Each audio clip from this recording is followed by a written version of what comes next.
Friends பாருங்க, எல்லாம் plastic அரிசி சொன்னாங்க.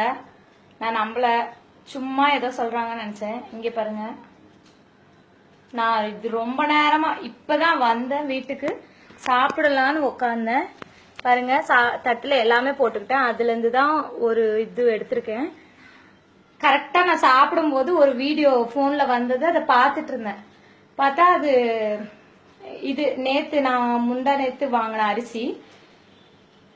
இது சாப்பிடும்போது என் ஹஸ்பண்ட் சொன்னாரு, இது டேஸ்ட் நல்லா இல்ல, இது சாப்பாடு மாதிரியே இல்ல அப்படின்னு சொன்னாரு. சரி, ரைஸ் மாத்திட்டு வேற வாங்கிட்டோம். பட் ஆல்ரெடி நான் காலையில வடிச்ச சாப்பாடு இது. பாருங்க, நான் நம்பவே இல்லை. இது என்னதான் எவ்வளவு நேரமா நான் இதை பிசைறேன், இது என் கையில ஒட்டவே இல்லை.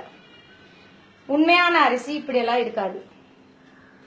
பாருங்க, நானும் இப்ப குழந்தைக்கு வாயில வைக்கலான்னு பார்த்தேன். அப்பதான் நான் பார்த்தேன் இந்த அரிசிய, இந்த சாப்பாடு இப்படி இருக்குன்றது. இப்ப ஜஸ்ட் அந்த வீடியோ வந்ததுனால தான் நான் இப்படி உருண்டை பிடிச்சு பார்த்தேன், இல்லைன்னா நான் பார்த்திருக்கவே மாட்டேன்.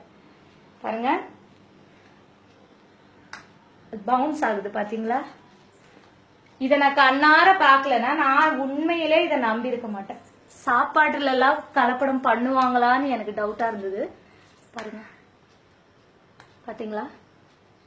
சோ அரிசி வாங்கின உடனே செக் பண்ணுங்க, ட்ரை பண்ணி பாருங்க. கையில இப்படி ஒட்டல, ஏதாவது ஃபங்க்ஷன் போனா கூட சாப்பாடை பிசைஞ்சு பாருங்க, கையில ஒட்டுதான்னு பாருங்க. அப்படி ஒட்டலைன்னா தயவு செய்து அதை சாப்பிடாதீங்க, குழந்தைங்களுக்கு கொடுக்காதீங்க. 2 டேஸா நான் தெரியாம இந்த சாப்பாடு தான் என் குழந்தைங்களுக்கு கொடுத்துருக்கேன். இதனால என்ன விளைவுகள் வரும்னு எனக்கு தெரியல, பயமா இருக்கு.